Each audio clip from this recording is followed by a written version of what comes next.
எடுக்கிறதுக்கான ஒரு மசோதா, சிஏக்கு எதிராக ஒரு மசோதா, வக்ஃபு சட்ட திருத்தத்துக்கு எதிராக ஒரு மசோதா.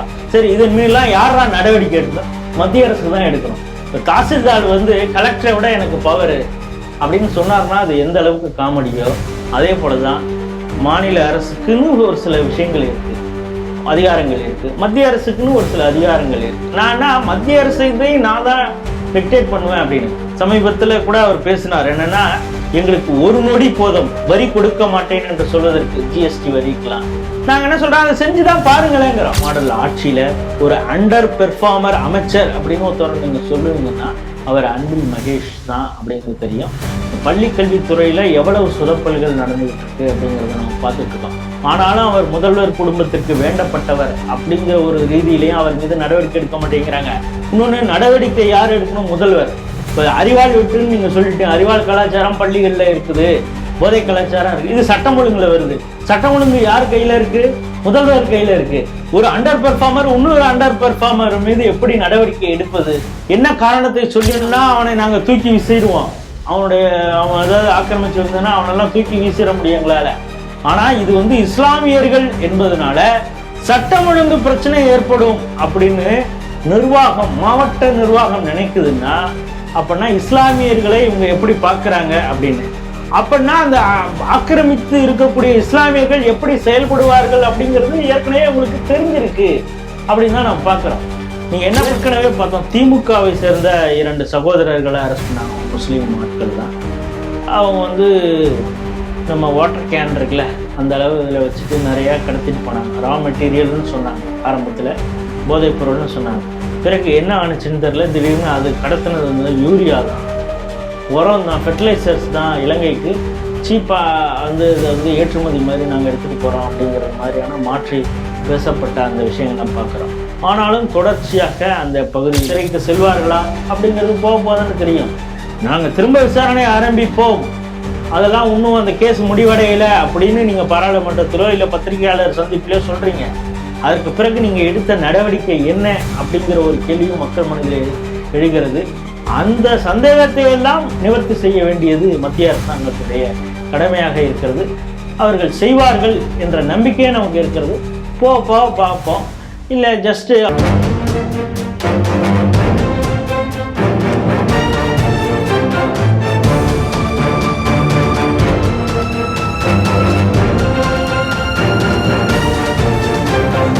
சிடிவி நேயர்களுக்கு வணக்கம். இன்றைய செய்திகள் சிந்தனை நிகழ்ச்சியில் உங்களை அன்புடன் வரவேற்கிறோம். முதலில் இன்றைய முக்கிய செய்திகளை பார்ப்போம். மாநில சுயாட்சி பிரிவினையை கையில் எடுத்த திமுக, பாஜக கடும் எதிர்ப்பு. பள்ளி மாணவனுக்கும் ஆசிரியைக்கும் அறிவாள் வெட்டு, திருநெல்வேலியில் தொடரும் அறிவாள் கலாச்சாரம். கடையநல்லூர் அண்ணாமலைநாதர் கோயில் சொத்து ஆக்கிரமிப்பாளர்களுக்கு நோட்டீஸ், அதிகாரிகளை மிரட்டும் டிஎன்டிஜே கும்பல். கீழக்கரையில் இலங்கை இம்ரான் போதை சாம்ராஜ்யம். நேஷனல் ஹெரால்டு பணமோசடி வழக்கின் கீழ் சோனியா மீது குற்றப்பத்திரிகை. இன்று நாம் விவாதிக்கும் 5 செய்திகளை குறித்து தனது கருத்துக்களை பகிர்ந்து கொள்ள நம் அரங்கத்திற்கு வந்திருக்கும் ராஜேஷ் ராவ் அவர்களை ஸ்ரீ டிவியின் நேயர்கள் சார்பாக இனிதே வரவேற்கிறோம். வணக்கம் சார். வணக்கம் சார். இன்றைய முதல் செய்தியாக மாநில சுயாட்சி பிரிவினையை கையில் எடுத்திருக்கு திமுக. இதை பாஜக கடும் கண்டனத்தையும் எதிர்த்துட்டு வராங்க. இந்த செய்தி எப்படி சார் பார்க்குறீங்க? அதாவது தங்களால் ஒண்ணுமே செய்ய முடியவில்லை என்றால் இது போன்ற பழைய அவங்களுடைய கொள்கையை கையில் எடுக்கிறது நம்ம பார்த்துட்டு இருக்கோம். இந்தி எதிர்ப்பு, இந்த மும்மொழி திட்டத்தை குறித்து இந்தி எதிர்ப்பு, அதற்காக பழையபடியே தார் பூசினது ரயில்வே ஸ்டேஷன்லாம் பார்க்குறோம். இந்திக்கு பதிலாக இங்கிலீஷே கூட தெரியாமல் அவங்க தார் பூசின அந்த கூத்தெல்லாம் கூட நடந்தது. அப்புறம் நீட் எதிர்ப்பு, நாங்கள் வந்தானா நீட்டை கண்டிப்பாக விலக்கு வாங்கிடுவோம் அப்படின்னு சொன்னாங்க. அதை எப்படி செய்வீங்கன்னு கேட்டால் அது ஒரு பரம ரகசியம் அப்படின்னாங்க. அந்த பரம ரகசியம் என்ன அப்படிங்கிறத கடைசியில் தான் சொன்னாங்க. நாங்கள் எல்லாரும் பல பேர்ட்ட கையெழுத்து வாங்கி ஜனாதிபதிக்கு அனுப்புவோம் அப்படின்னாங்க. ஜனாதிபதியும் அவங்க திரும்ப அனுப்பிச்சிட்டாங்க, நீட் விலக்கு செய்ய முடியாது அப்படின்னு. காரணம், இதை நீட் தேர்வு குறித்து உத்தரவிட்டதே உச்சநீதிமன்றம் தான் அப்படிங்கிறதுக்கு தமிழக அரசுக்கு தெரிஞ்சாலும் அவங்க அந்த உருட்டிக்கிட்டு இருந்தாங்க. இதற்காக இப்பொழுது சட்டமன்றத்தில் அதற்காக ஒரு தீர்மானத்தையும் கொண்டு வந்திருக்கிறாங்க. இப்போ சமீப இந்த நடப்பு கூட்டத்தொடரில் தொடர்ச்சியாக வந்து தனிநபர் தீர்மானங்களை திமுக அரசு கொண்டு வந்துட்டு இருக்கிறத பார்க்குறோம். இன்னும் சொல்லப்போனால் பல விஷயங்கள் அவங்க ஏற்கனவே அவங்க கூட்டணியில் இருக்கும் பொழுது நடந்தது. அதாவது யூபிஏ ஆட்சியில் காங்கிரஸோட கூட்டணியில் மத்தியில் கிட்டத்தட்ட 10 ஆண்டுகள் அவங்களோட கூட்டணியில் இருந்தப்போ நடந்த கூத்து. அதுக்கு முன்பு இந்திரா காந்தி ஆட்சியில் இருக்கும் பொழுது இங்கே மாநிலத்தில் திமுக ஆட்சி செய்த போது நடந்த கூத்துக்கள்லாம் அவங்க இப்போ வந்து புதுசு புதுசாக தீர்மானம் போடுறதெல்லாம் ஒரே காமெடியாக இருக்குது. அதில் ஒன்று தான் பார்த்தீங்கன்னா கச்சத்தீவை மீட்கணும் அப்படின்னு. இப்போ இலங்கைக்கு பிரதமர் நரேந்திர மோடி போனார். அதாவது தமிழக மீனவர்களின் வாழ்வாதாரத்தை காப்பதற்காக கச்சத்தீவை நம்ம மீட்கணும். சரி, கச்சத்தீவை எப்படா கொடுத்தீங்க அப்படின்னா அது இந்திரா காந்தி தான், அவங்க தான் கொடுத்தாங்க. அப்போ மாநிலத்தில் யாரா ஆட்சி அப்படின்னா கருணாநிதி தான் அப்போ ஆட்சியில் இருந்தார். ஆனால் அவர்கிட்ட அவங்க கன்சல்ட்டே பண்ணல, அவங்க கன்சல்ட் பண்ணல, நான் கன்சல்ட் கொடுக்கல அப்படின்னு ரெய்மிங்கெல்லாம் பேசுனாங்களே தவிர இவங்க ஆட்சியில் தான் அது நடந்ததுங்கிறது எல்லாருக்கும் தெரியும். ஸோ இது போன்ற வரலாற்று பிழைகளை செய்துவிட்டு அதிலிருந்து இப்போ தப்பிப்பதற்காக இப்பொழுது குற்றம் சொல்வதற்கு ஒரு ஆள் இருக்கு. பஞ்சிங் பேக் மாதிரி மோடி அரசாங்கம் இருக்கு, நம்ம எது சொன்னாலும் அவங்க நம்புவாங்க அப்படிங்கிறது மாதிரி ஒரு காமெடியில் வரணும். எல்லாம் மேலே இருக்கிறவன் பார்த்துக்குவான், மேலே இருக்கிறவன் பார்த்துக்குவான் அப்படிங்கிறது இவங்க பண்ணக்கூடிய நிர்வாக குளறுபடிகளை அதை வந்து மக்களிடம் போய் சேர்ந்துரும், அசிங்கப்படுவோம் அப்படிங்கிற நேரத்தில் இதுக்கெல்லாம் காரணம் வந்து மத்திய அரசு தான். எங்களுக்கு நிதி கொடுக்க மாட்டேங்குது. குறிப்பாக இந்த நிதியை வைத்து தான் இப்பொழுது வந்து என்னன்னா இந்த மாநில சுயாட்சிங்கிற இந்த கோரிக்கையை நாங்கள் எடுத்திருக்கிறோம் அப்படின்னு சொல்றாங்க.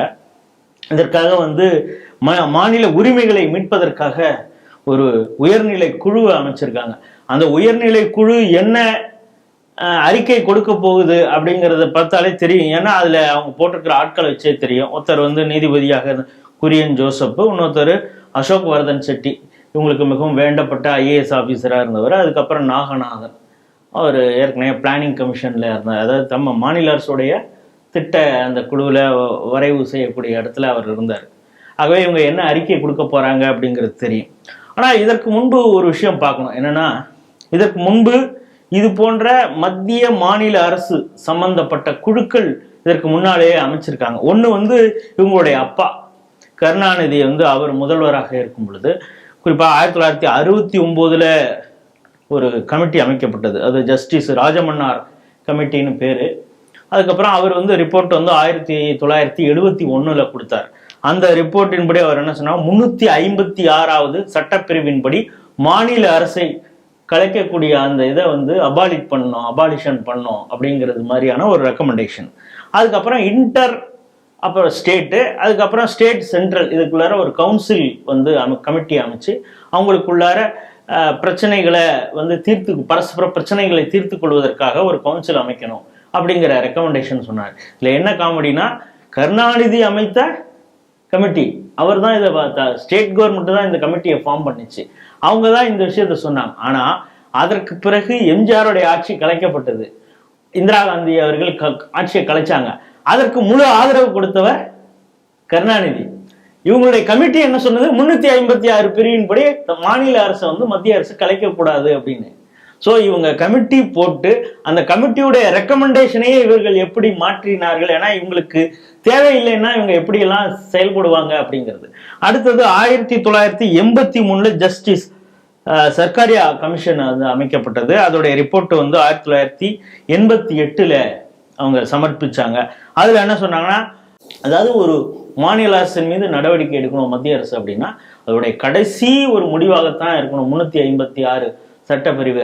அதற்கு முன்னால ப்ரீயர் வார்னிங் கொடுக்கணும். ஏன்னா தேச விரோதமாகவோ இந்திய இறையாண்மைக்கு எதிராகவோ அந்த அரசு செயல்படுறது, சட்டம் ஒழுங்கு ரொம்ப மோசமா இருந்தது அப்படின்னா அவங்களுக்கு ஒரு வார்னிங் கொடுத்துட்டு அதுக்கு பிறகு கடைசியாகத்தான் 356 பயன்படுத்துங்கிறது ஒன்று இருக்கணும். அதே மாதிரி அவங்களும் இன்டர்ஸ்டேட் அந்த கவுன்சிலு சட்டப்பிரிவு 263 கீழ் அந்த மாற்றங்கள் கொண்டு வர வேண்டும் அப்படின்னு அவங்களும் சொன்னாங்க. அதற்கு பிறகு இது வந்து 1990 இம்ப்ளிமெண்ட் செய்யப்பட்டது. அதுக்கப்புறம் 2004 பூஞ்சி கமிஷன் ஒன்று அமைச்சாங்க. ஜஸ்டிஸ் மதன் மோகன் பூஞ்சி அவருடைய தலைமையில ஒரு கமிட்டி அமைக்கப்பட்டது. அதோடைய அறிக்கை வந்து 2010 தாக்கல் செஞ்சாங்க. அவங்களும் என்ன சொன்னாங்கன்னா, இன்டர் ஸ்டேட் கவுன்சில் இருக்கணும், 356 வந்து அதை பயன்படுத்துவதில் ப்ரிவென்ஷன், மிஸ்யூஸ் பண்ணக்கூடாது அப்படிங்கிறத அதற்கான ஒரு சட்ட முன்வரைவெல்லாம் அவங்க கொண்டு வந்தாங்க. இதெல்லாம் கொண்டு வந்தால் கூட இந்த திமுக அரசாங்கம் அவங்களுக்கு வேணுங்கிறப்ப, அதாவது அப்பயே சொன்னால எம்ஜிஆர் ஆட்சியை கலைக்கும் பொழுது சந்தோஷப்பட்டாங்க, ஜெயலலிதா ஆட்சியை கலைக்கப்பட வேண்டும் என்று அவங்க நிர்பந்தம் கொடுத்தாங்க. அதே போல ஜெயலலிதா கருணாநிதி ஆட்சியை கலைக்க வேண்டும் என்று அவர் வாஜ்பாய் அரசு வந்து நிர்பந்தம் பண்ணார். ஆகவே இவங்க மத்தியிலே சுயாட்சி, மாநிலத்திலே கூட்டாட்சி. இப்பொழுது பாத்தீங்கன்னா மத்திய அரசு வந்து கூட்டாட்சி தான். அவங்களுடைய அலையன்ஸ் பார்ட்னருக்கும் மினிஸ்ட்ரி கொடுத்துருக்காங்க. இன்னும் சொல்ல போனால் இதற்கு முன்பு இருந்த 2 மோடி அரசாங்க அந்த இதுலையும் பாத்தீங்கன்னா தனிப்பெரும்பான்மை கட்சியாகவே பாஜக இருந்தால் கூட அந்த கூட்டணியில இருந்த பார்ட்டிஸ்க்கும் கூட மினிஸ்ட்ரியில் பர்த் கொடுத்தாங்கிறத பாக்குறோம். மாறாக மாநிலத்தை திமுக கூட்டணியோடு தான் ஒவ்வொரு தேர்தலையும் சந்திக்கிறது. ஆனா இந்த முறை மெஜாரிட்டி வாங்கிட்டாங்க, கூட்டணி கட்சிகளுக்கு எல்லாம் வெப்பை காட்டிட்டாங்க. இப்ப இனிமேல் நடக்க போகக்கூடிய தேர்தலிலே எங்களுக்கு ஆட்சியிலும் பங்கு, அதிகாரத்திலும் பங்குன்னு விசிக கேட்டா அந்த கட்சியில இருக்கக்கூடிய ஆளே கட்சியிலிருந்து விரட்டுவதற்கு திருமாவளவனுக்கு எப்படிப்பட்ட அழுத்தத்தை கொடுத்தார்கள். அதனாலதான் அங்கே ஆதவ் அர்ஜுன் அங்கிருந்து விலக்கப்பட்டார். அவர் இப்ப வந்து தாவேகா கட்சியில சேர்ந்திருக்காருங்கிறத பாக்குறோம். தாவேகா வந்து ஆட்சியிலும் பங்கு, அதிகாரத்திலும் பங்கு நான் கொடுக்குறேன்னு சொன்ன உடனே திமுக வந்து பதறினதை பாக்குறோம். இந்த மாய்மாலத்திற்கு நாங்கள் மயங்க மாட்டோம்னு திருமாவளவன் வந்து எங்க நம்மளை வந்து இந்த கூட்டணியில இருந்து நம்ம வெளியில போனா உள்ள RSS வந்துரும், பாஜக வந்துரும் அப்படிங்கிற குற்றச்சாட்டை எல்லாரும் நம்ம மேல சொல்லிடுவாங்கன்னா அவர் வந்து மாத்தி மாத்தி பேசுற அந்த விஷயங்களை பாக்குறோம். ஆகவே இயல்பிலேயே மத்தியிலே கூட்டாட்சி இந்த மோடி அரசாங்கம் செய்து கொண்டுதான் இருக்கிறது. பரஸ்பர எல்லா மாநில கட்சிகளோடு, ஈவன் அவங்களுக்கு எதிராக இருக்கக்கூடிய கட்சியிலே கூட அவங்க வந்து இயல்பாகவே தான். ஒரிசால வந்து நவீன் பட்நாயக் இருக்கும்போது அந்த கட்சி வந்து மத்தியிலே வந்து பாஜகவிற்கு ஆதரவாகவே செயல்பட்டது. அவங்க வேற ஒரு கட்சி, மாநிலத்துல எதிரும் புதிருமாக இருக்கக்கூடிய கட்சி. ஆனா அந்த மாநிலத்துக்கு தேவையான அனைத்து நலத்திட்டங்களையும் மத்திய அரசு கொண்டு வந்ததுங்கிறான். ஆனா இப்ப புதுசாக இந்த திமுக புதுசாக ஒரு ட்ரெண்டிங்கை செட் பண்ணுது. என்னன்னா, நான் வந்து இந்த மத்திய அரசுக்கு அடிபணைய மாட்டேன். அதாவது யூடியூபோட தம்ப்நெயிலுக்காகவும் பேப்பர்ல இவங்களுக்கு வேண்டப்பட்ட பேப்பர்ல ஹெட்லைன்ஸ் போடுவதற்காகவும் ஆட்சி செய்யக்கூடிய ஒரு மாடல் இருக்குன்னா அதுதான் திராவிட மாடல். கெத்து காட்டினார் ஸ்டாலின், அடித்தார் சிக்ஸர், இது மாதிரிலாம் தம்புநெயில் போடுவான். கலங்கியது மத்திய அரசு, கதற விட்டார் ஸ்டாலின், இப்படி எல்லாம் அவங்க தம்புநெயில் போடுறதுக்காக ஒரு ஆட்சி இவங்க பண்ணிட்டு இருக்காங்க. இப்போ பார்த்தீங்கன்னா நீட்டுக்கான ஒரு மசோதா, கச்சத்தீவை மீட்பதற்கான ஒரு மசோதா, சிஏக்கு எதிராக ஒரு மசோதா, வக்பு சட்ட திருத்தத்துக்கு எதிராக ஒரு மசோதா. சரி, இதன் மீதெல்லாம் யாரா நடவடிக்கை எடுக்கணும்? மத்திய அரசு தான் எடுக்கணும். இப்போ தாசில்தார் வந்து கலெக்டரை விட எனக்கு பவரு அப்படின்னு சொன்னார்னா அது எந்த அளவுக்கு காமெடியோ அதே போலதான் மாநில அரசுக்குன்னு ஒரு சில விஷயங்கள் இருக்கு, அதிகாரங்கள் இருக்கு, மத்திய அரசுக்குன்னு ஒரு சில அதிகாரங்கள் இருக்கு. நான் மத்திய அரசை நான் தான் டிக்டேட் பண்ணுவேன் அப்படின்னு சமீபத்துல கூட அவர் பேசினார். என்னன்னா, எங்களுக்கு ஒரு நொடி போதும் வரி கொடுக்க மாட்டேன் என்று சொல்வதற்கு, ஜிஎஸ்டி வரிக்கலாம். நாங்க என்ன சொல்றோம், அதை செஞ்சுதான் பாருங்களேங்கிறோம். அது எதுக்கு பூச்சாண்டி காட்டிட்டு இந்த மாசத்திலிருந்து நாங்கள் ஜிஎஸ்டி கொடுக்க மாட்டோம் எங்க சொல்லி பாருங்க. அது ஆட்டோமேட்டிக்கா ஜிஎஸ்டி வந்து மத்திய அரசுக்கு எவ்வளவோ மாநில அரசுக்கு எவ்வளவோ அது வந்து ஒரு போர்ட்டல் இருக்கு, அதன் மூலமாக எல்லாம் நடந்துருது. ஆனாலும் இதோ புதுசாக ஒரு கதை சொல்லி கொண்டு மக்களை ஏமாற்றி கொண்டு இருக்கிறது இந்த திராவிட மாடல் அரசு. இது போல அவங்க பல குழுக்கள் போட்டிருக்காங்க. இந்த அரசு ஆட்சிக்கு வந்த உடனே ஜூனியர் உடன்ல அழகாக ஒரு தலையங்கம் எழுதினாங்க. என்னன்னா, ஓராண்டு ஆட்சியும் 37 குழுக்களும் அப்படின்னு போட்டாங்க. ஏன்னா இந்த அரசையே குழு அரசாங்கம் என்று அப்பொழுது எதிர்கட்சி தலைவராக இருந்த எடப்பாடி பழனிசாமி உட்பட அப்ப வந்து அவர் நிறைய கமெண்ட் பண்ணார். 37 குழுக்கள். அது முதல் குழு என்னடான்னா, கொரோனாவை வந்து கண்காணிக்கிறதுக்கு, அது வந்து பெரிய அளவில் பரவாமல் தடுப்பதற்காகவும் முன்னெச்சரிக்கையாக என்னென்ன நடவடிக்கை எல்லாம் எடுப்பதற்காகவும் ஒரு குழு அமைச்சாங்க. பூர்ணலிங்கம்ங்கிற தலைமையில தான் அந்த குழு அமைச்சாங்கன்னு நினைக்கிறேன். முதல் கூட்டம் அந்த குழு கொடுத்த அறிக்கை, அதை ஒட்டியே ஒரு மீட்டிங் நடக்குது. முதல்வர் தலைமையில தான் அந்த மீட்டிங் நடக்குது. அந்த கூட்டத்துக்கே பூர்ணலிங்கம் வரல. அப்புறம் எதுக்கு இந்த குழு போட்டீங்கன்னா, அப்பொழுது சுகாதாரத்துறையில இருக்கக்கூடிய அதிகாரிகள் சொன்னதாக அதுல கட்டுரையில வந்திருக்கும். ஸோ அந்த அளவுக்கு குழுக்களை எப்படி மதிப்பாங்க, அந்த குழு கொடுக்கக்கூடிய ரெக்கமெண்டேஷனை எந்த அளவுக்கு இம்ப்ளிமெண்ட் பண்ணுவாங்க, இதெல்லாம் பார்த்துருக்குறோம். இன்னொன்று, மத்திய அரசாங்கத்துக்கு சம்பந்தப்பட்ட விஷயங்களை நாங்கள் உதார விடுறோம் அப்படிங்கிற ஒரு கணக்காக இந்த மாநில அரசாங்கம் செயல்பட்டு இருக்கு. நான் வந்து அடிபணியவில்லை இந்த மத்திய அரசிற்கு அப்படின்னு. இப்போ சமீபத்தில் ஒரு கூட்டம் போட்டாங்க. என்னன்னா, தொகுதி மறுசீரமைப்புக்காக ஒரு தென் தமிழகத்தில் இருக்க குறிப்பாக கேரளா, தெலுங்கானா, கர்நாடகா இந்த அரசு முதல்வர்கள்லாம் அழைச்சி ஒரு மீட்டிங் போட்டாங்க. ஸோ அதில் வந்து நிறைய ஹெட்லைன்ஸ்லாம் வந்துருச்சு. ஒரு சவுத் இந்தியாவுக்குள்ளார இருக்கக்கூடிய முதல்வர் எல்லாம் கூப்பிட்டதுனால ஆல் இண்டியா லெவலில் அந்த நியூஸ் எல்லாம் கொஞ்சம் வெளியில் போன உடனே நம்ம பெரிய ஆளாயிட்டோம் போல இருக்கு அப்படின்னு நினச்சிக்கிட்டு ஒவ்வொரு இனிஷியேட்டிவாக நாங்கள் தான் முதலாக எடுக்கிறோம் அப்படிங்கிறது மாதிரி உருட்டிட்டு இருக்காங்க. ஏற்கனவே ஒரு தீர்ப்பு வேற வாங்கிட்டாங்களா ஆர்.என். ரவிக்கு எதிராக. அதனால எல்லாத்துலேயும் தமிழகம் தான் முன்னோடின்னு காட்டுறதுக்காக ஒரு ஹெட்லைன்ஸ்ல வருவதற்காக பல செயல்பாடுகளை இந்த அரசு செய்துட்டு இருக்கு. அதனாலதான் அண்ணாமலை சொல்லியிருக்கிற மக்களின் வரி பணத்தை உங்களுடைய விளம்பரத்துக்காக பயன்படுத்துறத நிறுத்துங்க, முதல்ல செயல்படுங்க. சட்டம் ஒழுங்கு பிரச்சனை இருக்கு, பெண்களுக்கு எதிராக பாலியல் வன்கொடுமை நடந்துகிட்டு இருக்கு, குழந்தைகள் கூட நிம்மதியாக எங்கும் போக முடியாத ஒரு சூழல் இருக்கு, போலீசாருக்கே வந்து பாதுகாப்பு இல்லாத சூழல் இருக்கு.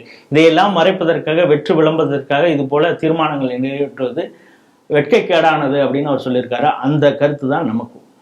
சார், அடுத்த செய்தியாக பள்ளி மாணவர்களுக்கும் ஆசிரியர்களுக்கும் அருவாள் வெட்டு நடந்துட்டு இருக்கு. திருநெல்வேலியில தொடர்ந்து அருவாள் கலாச்சாரமா தொடர்ந்து வந்துட்டு இருக்கு. இந்த செய்தி எப்படி சார் பார்க்குறீங்க? இப்போ நீங்கள் சொல்றது பார்த்தீங்கன்னா, திருநெல்வேலியில் வந்து ரோஸ்மேரிங்கிற ஒரு மெட்ரிகுலேஷன் ஸ்கூலில் ஒரு மாணவன் வந்து சக மாணவன் அவனுடைய ஃப்ரெண்டை பிடிச்சி வெட்டுறான்.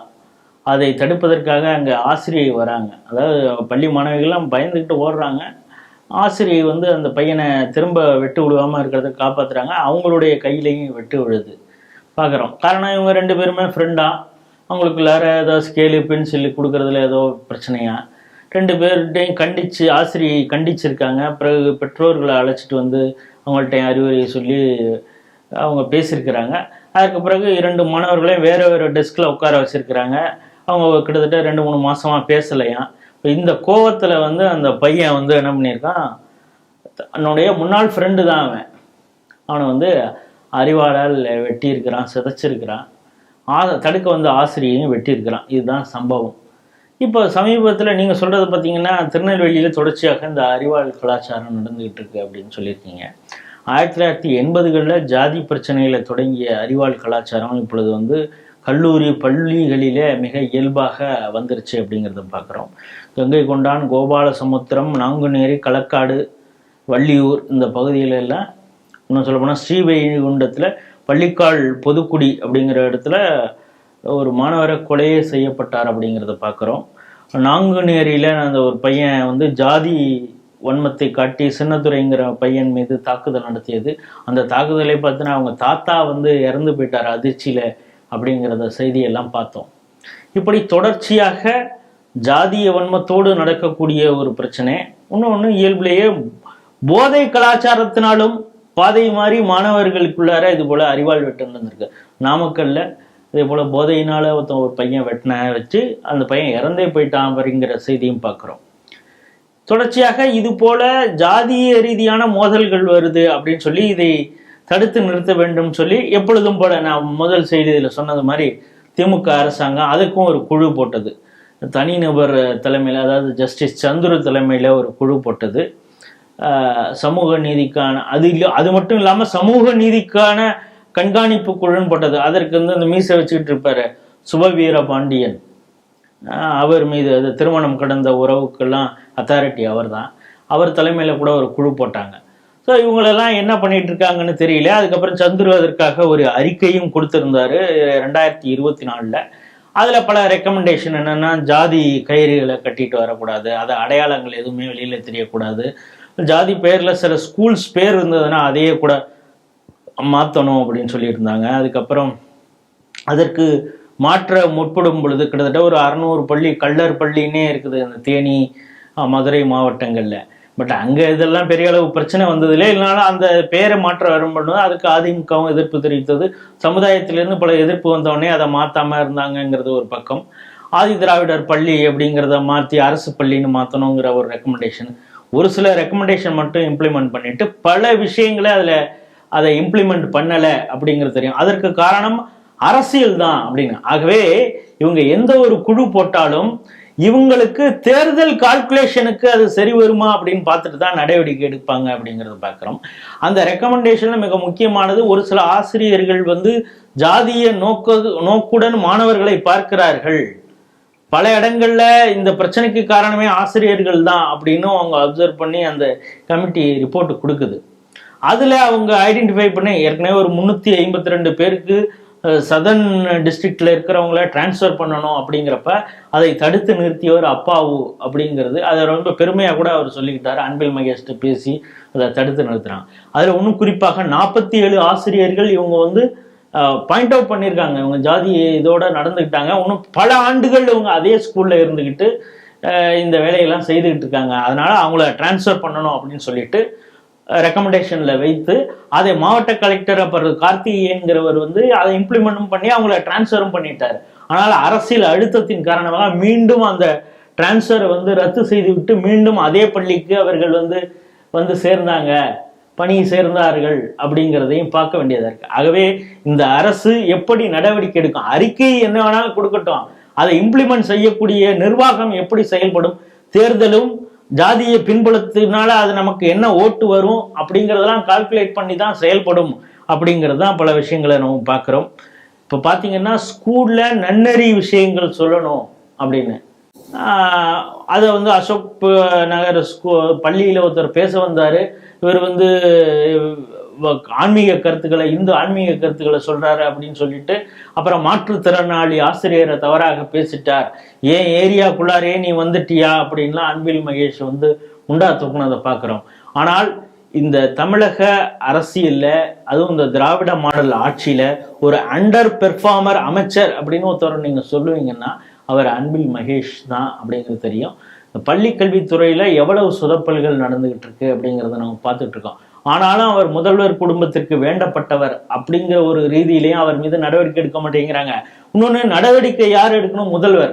இப்போ அறிவாள் வெட்டுன்னு நீங்க சொல்லிட்டீங்க. அறிவாள் கலாச்சாரம் பள்ளிகள்ல இருக்குது, போதை கலாச்சாரம் இருக்கு. இது சட்டம் ஒழுங்குல வருது.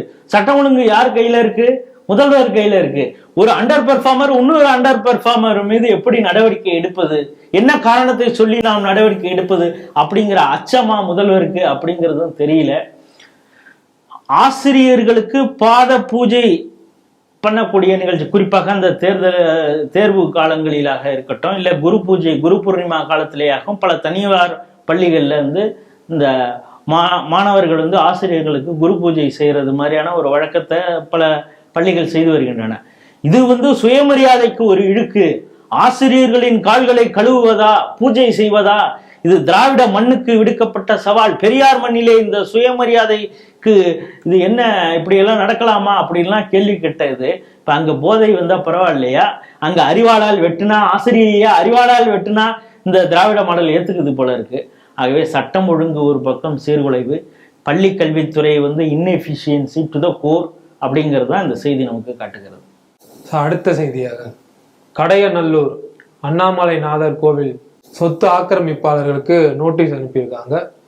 இதை டிஎன்டிஜே கும்பல் எதிர்ப்பும் தெரிவிச்சுட்டு வராங்க. இந்த செய்தி எப்படி சார் பார்க்குறீங்க? அந்த வீடியோ கூட வைரலாக சமூக வலைதளங்களில் போயிட்டு இருக்கிறத பார்க்குறோம். நீங்கள் சொல்கிறது மாதிரி தென்காசி மாவட்டம் கடையநல்லூரில் அண்ணாமலைநாதர் கோயில் இருக்கு. 1995ஆம் ஆண்டு ஹெச்ஆர்என்சி விதிகளுக்கு மீறி கோயில் நிர்வாகம் என்ன பண்ணியிருக்காங்கன்னா, தனிநபருக்கு பொது ஏலத்தின் மூலமாக அந்த சொத்துக்களை விற்பனை செய்திருக்கிறாங்க. இதை 1997 அங்கே இருக்கக்கூடிய ஹெச்ஆர்என்சி ஆணையர் ரத்து பண்ணியிருக்காரு. ஏன்னா உங்களுக்கு அதற்கான அதிகாரம் இல்லை, ஏன்னா நீங்கள் முன் அனுமதி பெறவில்லை, இது கோயில் அந்த விதிகளுக்கும் மீறிய செயல், ஆகவே இதை ஏற்றுக்கொள்ள முடியாது அப்படின்னு அவர் ரத்து செய்திருக்காரு. இதில் பாதிப்பு அடைஞ்சவங்க, அதாவது அந்த பொது ஏலம் எடுத்தவர்கள் இதுக்கு எதிராக அந்த சிவில் நீதிமன்றம், தென்காசியில் இருக்கக்கூடிய மாவட்ட நீதிமன்றத்தில் வழக்கு தொடுத்திருக்காங்க. அவங்களும் இந்த ஆணையர், ஹெச்ஆர்என்சி ஆணையர் எடுத்த முடிவை சரிதான் அப்படின்னு சொல்லி தீர்ப்பு கொடுத்துருக்காங்க. பொது ஏலமும் ஏற்க முடியாது, விற்பனை செய்யப்பட்டதும் ஏற்க முடியாது அப்படின்னு நீதிமன்றத்துக்கு அந்த நீதிமன்றம் உத்தரவு பிறப்பிச்சிருக்கு. இந்த நீதிமன்ற உத்தரவுக்கு எதிராக மீண்டும் உயர் நீதிமன்றத்துக்கு போயிருக்காங்க. அந்த உயர் நீதிமன்றத்தில் தான் இப்பொழுது தீர்ப்பு கொடுத்துருக்காங்க. இது செல்லாது, பொது ஏலம் செல்லாது, அதில் ஆக்கிரமிப்பாளர்களுக்கு நீங்கள் நோட்டீஸ் அனுப்பணும், ஏப்ரல் 17 வரைக்கும் அவங்களுக்கு டைம், அதுக்குள்ளார அவங்க காலி பண்ணணும் அப்படின்னு சொல்லியிருக்காங்க. இதையடுத்து ஹெச்ஆர்என்சி சம்பந்தப்பட்ட அதிகாரிகள் நோட்டீஸ் கொடுத்துருக்காங்க. அதுல 23 பேர் வந்து நோட்டீஸ் வாங்கியிருக்காங்க, 58 பேர் வந்து நோட்டீஸ் வாங்கல. கிட்டத்தட்ட 81 பேர். இந்த 81 பேரும் இஸ்லாமியர்கள். யாரே கோயில் சொத்து யார்கிட்ட இருக்குப்பா? இஸ்லாமியர்கள்ட்ட இருக்கு. இந்த இஸ்லாமியர்கள் என்ன சொல்றாங்க, அந்த தீர்ப்புல உயர்நீதிமன்ற தீர்ப்பு என்ன சொல்லுதுன்னா, கோயில வந்து இவங்க ஆக்கிரமிப்பாளர்கள் இவங்க வந்து அங்கேருந்து அப்புறப்படுத்தணும், இல்லை அவங்க அதற்குள்ளார வந்து நாங்கள் வாடகைதாரராக மாறி நாங்கள் வாடகை செலுத்துகிறோம் அப்படின்னு சொன்னால் அதற்கான என்ன ஏற்பாடோ அதை செய்யணும் HRNC அப்படின்னு உயர்நீதிமன்றம் தீர்ப்பு சொல்லியிருக்கு. அந்த தீர்ப்பே நம்ம ஏற்றுக்கொள்ளவில்லை அப்படிங்கிறது தான் நம்முடைய கருத்து. காரணம் என்னன்னா, எப்படி ஒரு கோயில் சொத்து மாற்று மதத்தினரை வந்து எடுக்கலாம்? ஏற்கனவே பொது ஏலம் என்பதே தவறுன்னு சொல்லிட்டீங்க.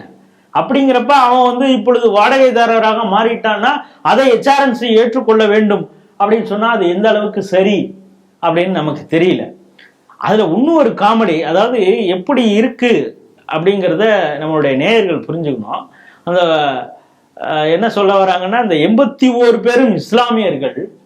அவங்கள திடீர்னு நம்ம வந்து அந்த சொத்து ஆக்கிரமிப்பு கிட்டத்தட்ட 3.93 ஏக்கர் நிலம் அதுதான் இவங்க ஆக்கிரமிச்சுட்டு இருக்கிறாங்க. இவங்களை அப்புறப்படுத்தணும்னா சட்டம் ஒழுங்கு பிரச்சனை வரும். எப்படி இந்துக்கள்னா அவனை நாங்க தூக்கி வீசிடுவோம், அவன் அதாவது ஆக்கிரமிச்சு இருந்ததுன்னா அவனெல்லாம் தூக்கி வீசிட முடியும் எங்களால.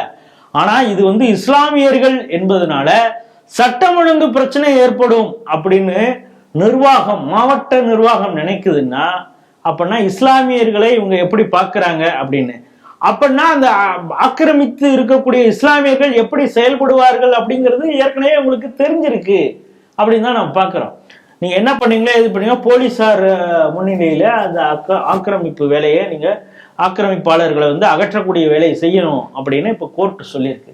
இப்பொழுது அதன்படிதான் இப்பொழுது நேற்றைய அந்த நோட்டீஸ் கொடுக்கக்கூடிய வேலையை செய்ய ஆரம்பிச்சிருக்காங்க. அதற்கு தமிழ்நாடு தவ்ஹீத் ஜமாத்து எதிர்ப்பு தெரிவிச்சிருக்கு.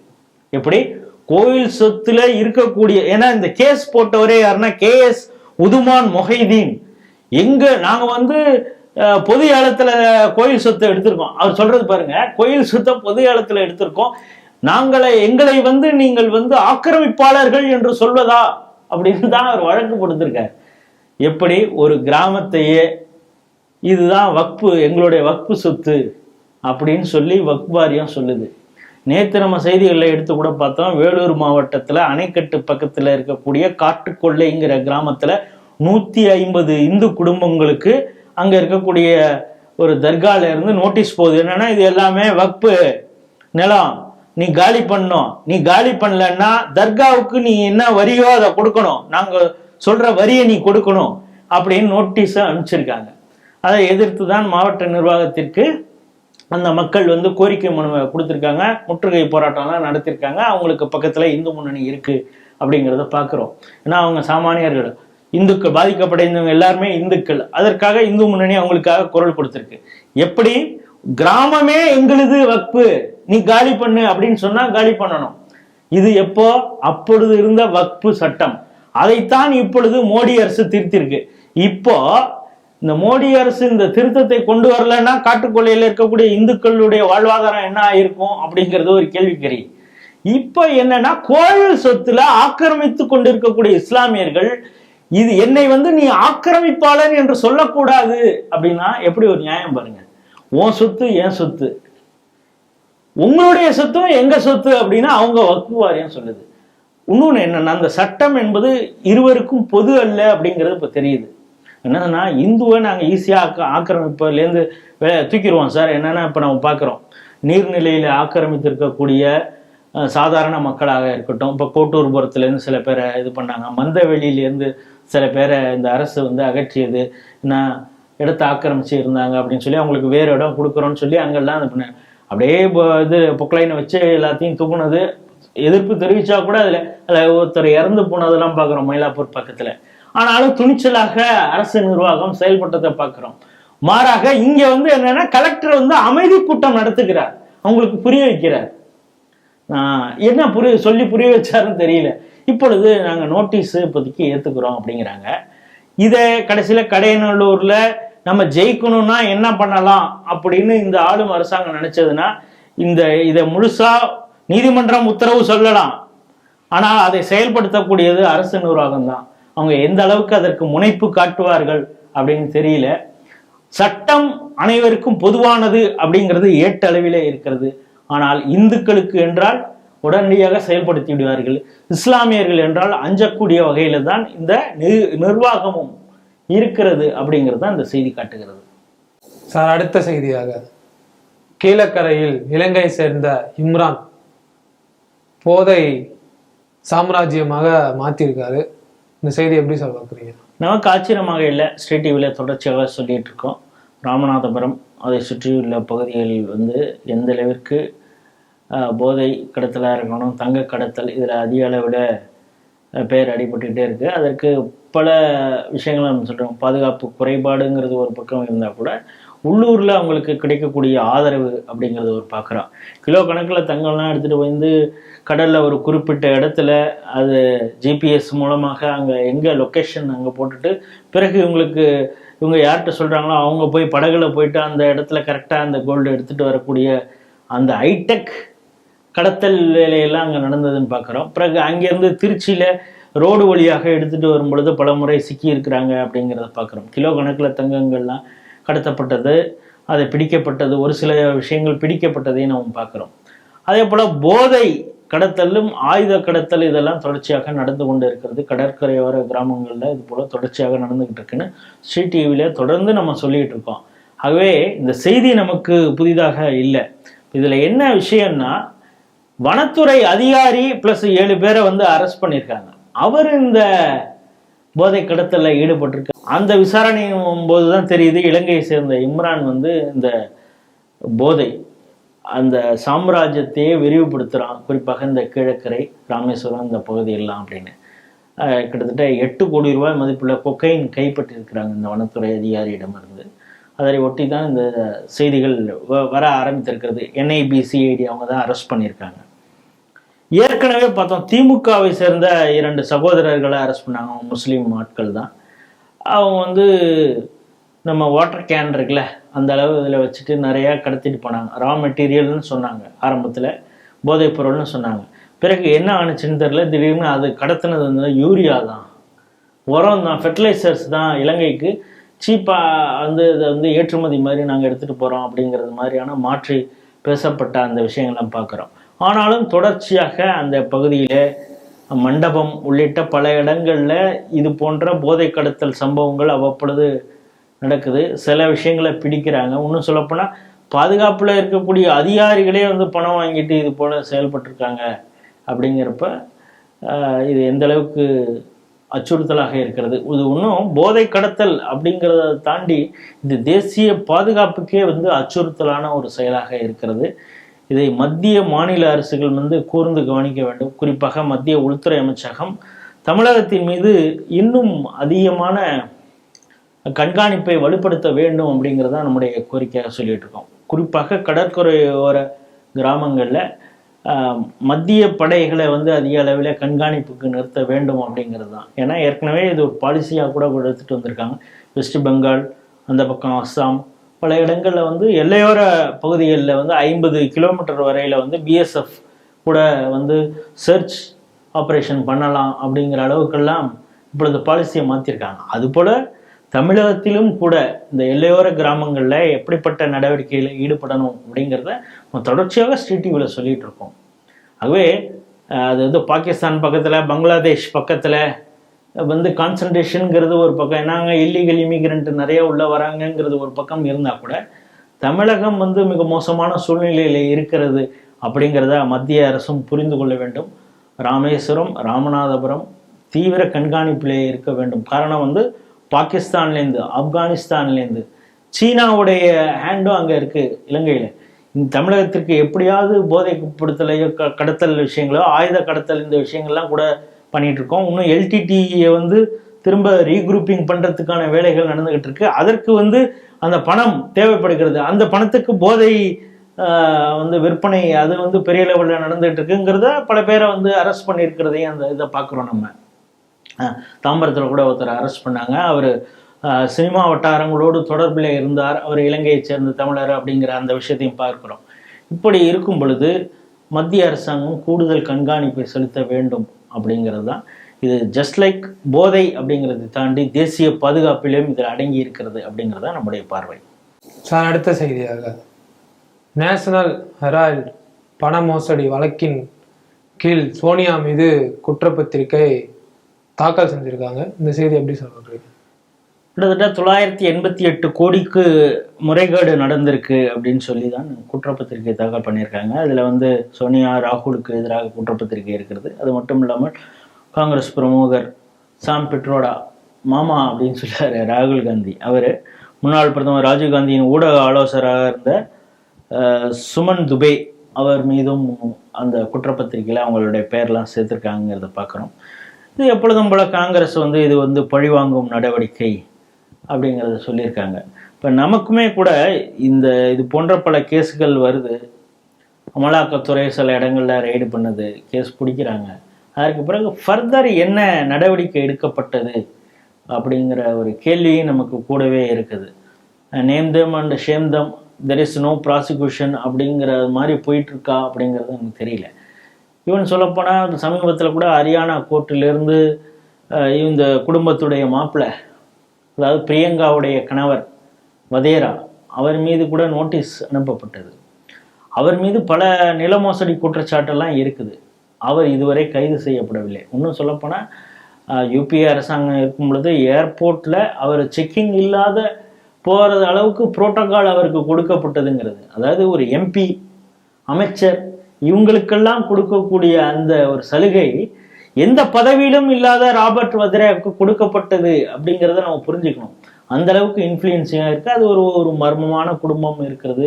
அவங்களுடைய பண்ணக்கூடிய பிஸ்னஸும் இப்போ அதோடைய அந்த யங் இந்தியாவாக இருக்கட்டும், நேஷனல் ஹெரால்டு, இந்த பத்திரிகை எந்த அளவுக்கு சர்க்குலேஷன் வந்தது, அது என்ன தொழில் நடந்தது, அதுக்கு எப்படி இவ்வளவு முதலீடுகள் வந்தது, அந்த பணத்தில் என்னென்னலாம் பண்ணாங்க அப்படிங்கிறதுலாம் நமக்கு தெரியல.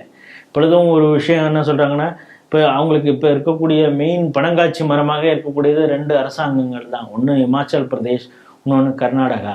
இவங்க மாதம் மாதம் இவங்க எப்படியாவது இவ்வளவு பணத்தை இங்கே கொடுக்க வேண்டும் அப்படிங்கிறது மாதிரிலாம் இருக்குது அப்படின்னு ஏசியமாக செய்திகள் வந்து கொண்டு இருக்கின்றன. இந்த அளவுக்கு உண்மைன்னு தெரில. அப்படி இருந்தால்தான் இந்த கட்சியே நடத்தக்கூடிய சூழ்நிலையிலே அவங்க இருக்கிறாங்க பார்க்குறோம்.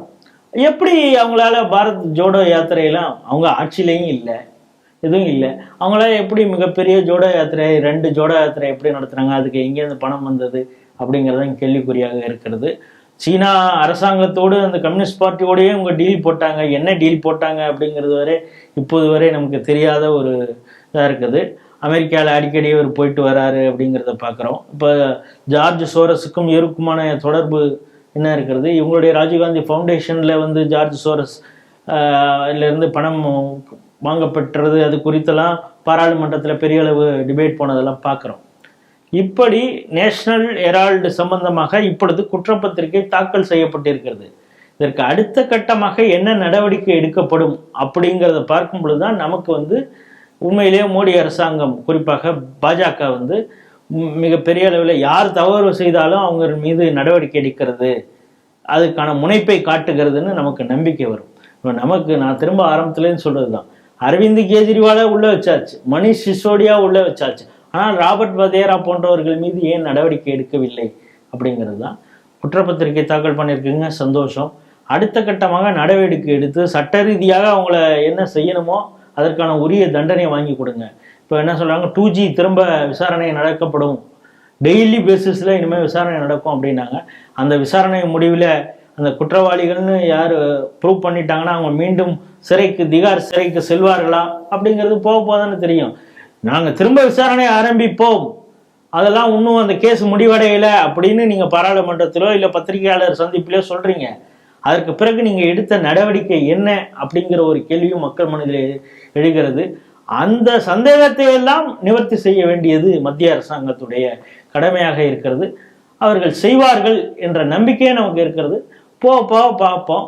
இல்லை ஜஸ்ட்டு அவங்க ஒரு அரசியலுக்காகத்தான் இதை நாங்கள் பண்ணுறோம் அப்படின்னு அவங்க சொல்கிறாங்களா, இல்லை உண்மையாக ஊழலுக்கு எதிரான நடவடிக்கையா அப்படிங்கிறத போக தான் தெரியும். இத்துடன் செய்திகள் சிந்தனைகள் நிறைவடைந்தது. மீண்டும் நாளை சந்திப்போம். நன்றி, வணக்கம். ஜெய் ஹிந்த், ஜெய் ஸ்ரீராம்.